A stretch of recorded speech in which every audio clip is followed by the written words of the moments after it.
देर रात को रसोई में से आ रही शोर शराबे की आवाज सुनकर अवंतिका की नींद खुली और वो अपने कमरे से निकलकर रसोई में ये देखने के लिए पहुंची कि आखिर वहां क्या हो रहा था। रसोई में पहुंचकर उसने देखा कि वहां मलका जान, सोहनी और शिजा मौजूद थे। इन तीनों के चेहरे पर एक नजर डालते ही अवंतिका को ये बात समझ आ गई थी कि जरूर शिजा से कोई ना कोई गलती हो गई थी, जिसके लिए ये दोनों माँ बेटी उसे घेरने की तैयारी कर रही थी। अवंतिका कुछ पूछती उससे पहले सोहनी ने खुद ही उसे बताना शुरू किया कि किस तरह शिजा सबके सोने के बाद रसोई में आई थी और उसने अपने हाथ से खुद के लिए खाना परोसा था। एक गुलाम लड़की का मालिकों के लिए पकाया खाना छूकर खराब कर देना एक घोर अपराध था। एक बार को तो अवंतिका भी डर गई थी कि न जाने अब शिजा का क्या होगा, लेकिन फिर उसने समझदारी से काम लेते हुए अपनी सौतेली माँ और सौतेली बहन को यह समझाने की कोशिश की कि क्योंकि शिजा ने पिछले दिन से कुछ नहीं खाया था, तो हो सकता है कि बहुत ज्यादा भूख लगने की वजह से उससे गलती हो गई हो। शिजा ने भी फौरन अपनी गलती स्वीकार करते हुए बहुत अदब और विनम्रता के साथ माफी मांगी, लेकिन पिशाचिनी माँ और बेटी की जोड़ी के इरादे उसे माफ करने के थे नहीं। सोहनी ने अपनी सौतेली बड़ी बहन के कान भरते हुए उससे कहा, इतनी रात गए अकेले ये रसोई में क्या करने आई थी? खाना चाहिए था तो जब सब खा रहे थे उस वक्त सबके सामने भी खा सकती थी। उस समय क्यों नहीं आई ये? क्या पता इस समय सबसे छुपकर ये हम सबके खाने में जहर मिलाने वाली हो। इस बात के जवाब में अवंतिका कुछ कह पाती उससे पहले ही सोहनी शाह ने अवंतिका को देखते हुए उसके दिमाग में शक का कीड़ा डालने की गरज से कहा, अवंतिका दीदी जरा सोचिए, वो शार्दुल भाई जो कभी किसी महिला या लड़की को हवेली के अंदर नहीं लाए, वो एक गुलाम लड़की खरीदते हैं और उसे हर वक्त अपने कमरे में रखते हैं। क्या आपको कुछ अजीब नहीं लगता? मुझे तो पहले दिन से ही इस लड़की पर शक था। सोहनी की अटपटी सी बात सुनकर अवंतिका ने उससे कहा कि क्या उसे नहीं लगता था कि वो बात को बहुत आगे तक लेकर जा रही थी। इस बात को सुनकर सोहनी शाह मुस्कुराई और बोली, कम से कम मैं किसी दीवार की तरह अंधी बहरी नहीं हूँ। मेरा प्यारा भाई इस लड़की से इतना ज्यादा भावनात्मक रूप से जुड़ा हुआ है कि उसने इस अदना सी गुलाम को खरीदने के लिए 5000 सोने के सिक्के खर्च कर डाले। मैं तो इस लड़की को एक जोड़ी जूतों के बदले में भी नहीं खरीदती। शिजा को ये बात बुरी लगी और उसने मन ही मन सोचा कि ये सोहनी इस लायक थी भी नहीं कि वो कोई गुलाम खरीदे। मलका जान ने अपनी बेटी को उसकी भाषा के लिए टोका तो सोहनी शाह ने बोला, माफ कीजिएगा माँ, लेकिन अगर आप ध्यान से सोचेंगी तो आपके दिमाग में भी ये बात आएगी कि शायद ये लड़की एक चुड़ैल हो सकती है जो हमारे ही घर में घुसकर हमें ही जहर देकर मारने की कोशिश कर रही है। सोहनी की बात सुनते ही शिजा के हाथ अचानक ठंडे हो गए, क्योंकि सोहनी के आधे शब्द सच्चे थे और दूसरी बात बिल्कुल बेतुकी थी। चुड़ैल तो शिजा थी, लेकिन सफेद, और यहाँ किसी को मारने नहीं आई थी, बल्कि उसे तो खुद इस बारे में कुछ वक्त पहले ही पता लगा था। शिजा अपने आप को शांत रखने की कोशिश कर रही थी और इसमें उसका अभिनय कौशल उसका साथ दे रहा था। अवंतिका शाह और मलका जान ने एक बार शिजा की तरफ देखा और फिर सोहनी की तरफ देखते हुए अवंतिका ने उससे कहा, तुम्हें नहीं लगता कि तुम बात को बहुत दूर तक लेकर जा रही हो सोहनी? सोहनी चलकर वापस अपनी माँ के पास चली गई और बोली, आपको मेरी बात मजाकिया लग सकती है, लेकिन यही सच है और मैं इस बात को जानती हूँ। आप लोगों के दिमाग में ये बात क्यों नहीं आई कि जिस आदमी को कल शार्दुल भाई ने मारा था उसने ठीक वैसी ही पोशाक पहनी थी जैसी कल इस लड़की ने पहनी हुई थी? क्या आप सबको नहीं लगता कि ये एक बेहद अजीब इत्तेफाक है? ये बात कुछ ऐसी थी जिसका जवाब रसोई में मौजूद किसी के भी पास नहीं था। सोहनी ने अगला पत्थर फेंकते हुए कहा, आप लोग इतने आश्वस्त होकर इस लड़की के इरादों के बारे में कैसे कह सकते हैं? न जाने इसके मन में क्या चल रहा हो। और शार्दुल भाई भी तो गायब हैं। कल इसी के साथ गए थे और अब तक वापस नहीं लौटे। न जाने कल इस लड़की ने भाई के साथ क्या कर डाला हो। मैं अच्छे से जानती हूँ कि इसका एक ही इरादा है, ये हम सबको मारने के इरादे से ही इस हवेली में आई है। मलका जान ने अपनी बेटी के दिमाग को देखते हुए एक आह भरी। यूं तो वो सोहनी से बहुत प्यार करती थी और उसकी हर सही गलत बात में उसका साथ देती थी, लेकिन इस समय अपनी ही बेटी की बातें उसे बहुत ज्यादा मूर्खतापूर्ण लग रही थी। उसने अपनी बेटी को समझाते हुए कहा कि वो मुद्दे से ना भटके और इस बात को भूल जाए कि शिजा नाम की गुलाम लड़की के एक चुड़ैल होने की कोई संभावना थी, क्योंकि ऐसा नहीं था। सोनी ने फिर भी इस बात पर बहस करना बंद नहीं किया और अपनी माँ को समझाने और यकीन दिलाने की कोशिश करती रही। अपनी जिद्दी और मूर्ख बेटी को समझाने की गरज से मलका जान ने उससे कहा कि अगर शिजा एक चुड़ैल होती तो सबसे पहले शार्दुल को इसके बारे में पता चल जाता, और जिस दर और पद पर तरीके से वो परिषद का काम मुस्तैदी से करता था, ऐसे में सवाल ही पैदा नहीं होता कि वो किसी चुड़ैल को अपने घर में लाकर उसे पनाह देता। अवंतिका ने देखा कि ये बात कहते हुए मलका जान की आंखें रसोई में कुछ ढूंढ रही थीं। उसने आगे कहना जारी रखा, इस लड़की ने अपने मालिकों के खाने को छूने की गलती की है, जो कि वाकई एक बहुत बड़ी गलती है।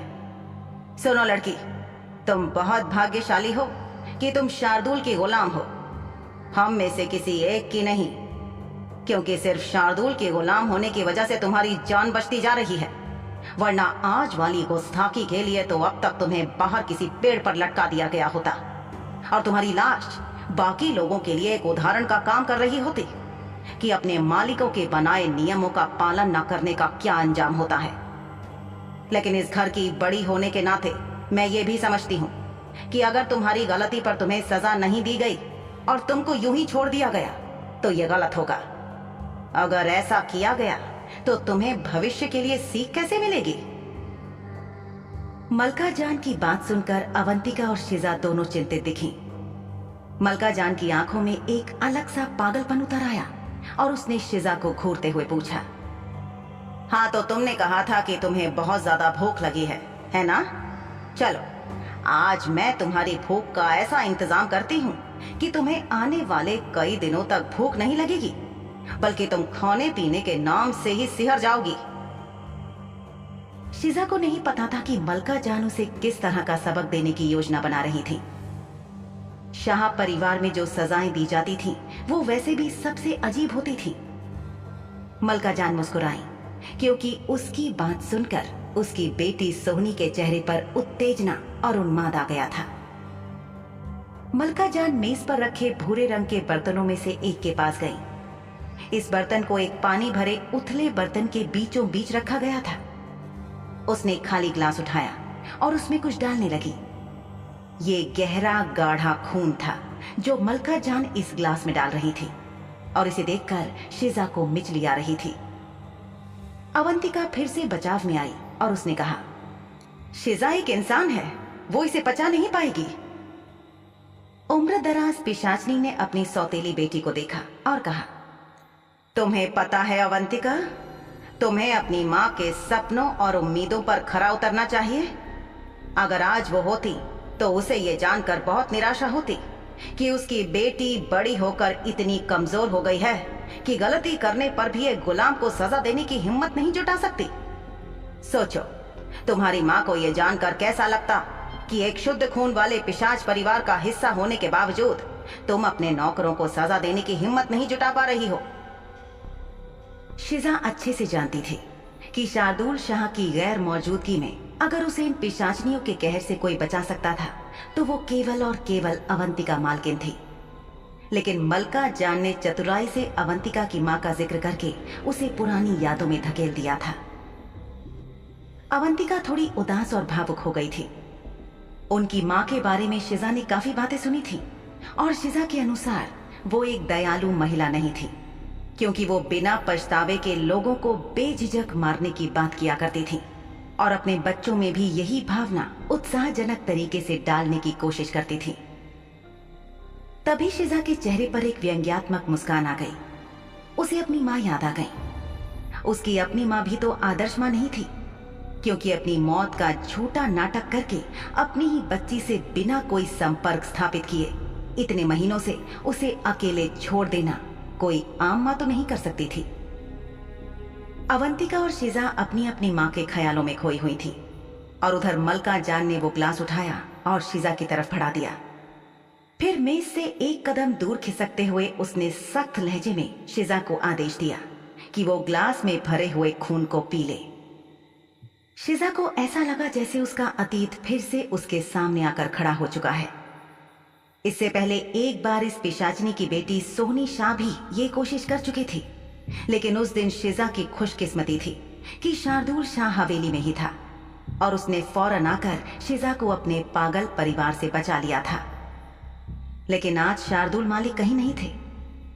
शिजा ने मन ही मन महसूस किया कि उसके अंदर आंसुओं की एक नदी उमड़ रही है जो किसी भी पल बहकर बाहर आने को है, लेकिन बाहरी तौर पर वो अपने आप को संयत दिखा रही थी और मेज पर रखे उस खून से भरे ग्लास को घूरे जा रही थी। सोहनी ने मजे लेते हुए कहा, हम और इंतजार नहीं कर सकते, तुम्हारी यही सजा मुकर्रर की गई है, जल्दी से ये खून पीकर खत्म करो। शिजा जानती थी कि अब और प्रतीक्षा करने का कोई फायदा नहीं है, क्योंकि जितना ज्यादा वो इन दोनों पिशाचनियों की बातों को मानने से मना करेगी, उतना ही ज्यादा ये दोनों शिजा पर जुल्म करने वाली थी। शिजा आगे बढ़कर मेज तक पहुंची और उसने एक ग्लास अपने हाथ में ले लिया। ऐसा नहीं था कि उसने कभी खून का स्वाद नहीं चखा था। कभी खुद की उंगली कटने पर या गाल या जीभ के कटने से हल्का फुल्का खून मुंह में आ गया था, लेकिन वो अपना ही था। इस तरह एक ग्लास भरकर इतनी बड़ी मात्रा में खून, और वो भी किसी और प्राणी का, ये तो शिजा ने कभी देखा भी नहीं था। पीना तो दूर की बात थी। वो खुद पर जमी 3 जोड़ी आंखों को लगातार महसूस कर सकती थी। उसका हिलना डुलना भी मुश्किल हो गया था। तभी सोहनी शाह चिल्लाकर बोली, अगर तुमने जल्दी से ये खून नहीं पिया तो मैं जरूर तुम्हारा खून पी लूंगी। और हाँ, तुम्हें बता दूं कि मुझे ऐसा करते हुए बहुत खुशी होगी। कोई और रास्ता न देखकर बेचारी शिजा ने ग्लास को उठाकर अपने मुंह के सामने किया और अपनी उपकाइयों को रोकते हुए किसी तरह अपने होठों से लगा लिया। ग्लास उसकी हथेलियों के बीच में होने के कारण तीनों महिलाओं से छुपा हुआ था। उसने उस तरल पदार्थ को घूरते हुए ग्लास के किनारे को अपने होठों के बीच दबा लिया। शिजा ने एक नजर अवंतिका मालकिन पर डाली, क्योंकि उसे उम्मीद थी कि शायद वो उसे बचा लेगी, लेकिन वो तो किसी और ही दुनिया में नजर आ रही थी। ऐसा लग रहा था कि अपनी सौतेली मां द्वारा बोले गए शब्दों को सुनकर अवंतिका जैसे पत्थर हो गई थी। दरअसल अवंतिका को उम्मीद नहीं थी कि कोई उसे इस तरह से उसकी मां की याद दिलाएगा। उसके लिए समय जैसे रुक सा गया था। वो महसूस कर सकती थी कि अभी अभी मलका जान ने जो कुछ भी कहा था वो सच कहा था। अगर उसकी मां जीवित होती तो वो अपनी आंखों में निराशा के भाव के साथ अवंतिका को देखती। किसी भी बच्चे के लिए अपने माँ बाप के किसी नकारात्मक गुण के बारे में स्वीकारोक्ति करना बहुत मुश्किल होता है, लेकिन अवंतिका ये अच्छे से जानती थी कि अगर आज उसकी माँ जिंदा होती तो किसी भी हाल में शिजा को इतनी आसानी से नहीं जाने दिया जाता। शिजा को इससे कहीं ज्यादा बुरी सजा का सामना करना पड़ता। मलका जान तो शार्दुल और अवंतिका शाह की शुद्ध खून वाली पिशाच मां की तुलना में आधी क्रूर भी नहीं थी। एक बात सभी शुद्ध खून वाले पिशाचों के परिवारों के बारे में बहुत प्रसिद्ध थी, और वो ये कि ये सभी परिवार बहुत सख्ती से अपने नियमों का पालन करते थे। इनके अपने नियम होते थे जो किसी भी हालत में तोड़े नहीं जा सकते थे। बड़ों के फैसले पर सवाल उठाए बिना उनकी बात का सम्मान करना इन परिवारों के बच्चों को शुरू से सिखाया जाता था, फिर चाहे वो फैसला कुछ भी हो। जब शुद्ध खून वाले पिशाच परिवारों की बात आती है तो ऐसा ही माहौल उन्हें बचपन से मिलता था, जिस कारण बड़े होते होते वो इस माहौल के आदी होकर इसमें ढल जाते थे। खास तौर से शाह परिवार जैसे शुद्ध खून वाले पिशाच परिवार जो पिशाचों में सबसे पुराने वंश से आते थे। क्या शिजा को सजा में मिला खून का ग्लास पीना पड़ेगा या कोई उसे बचाएगा?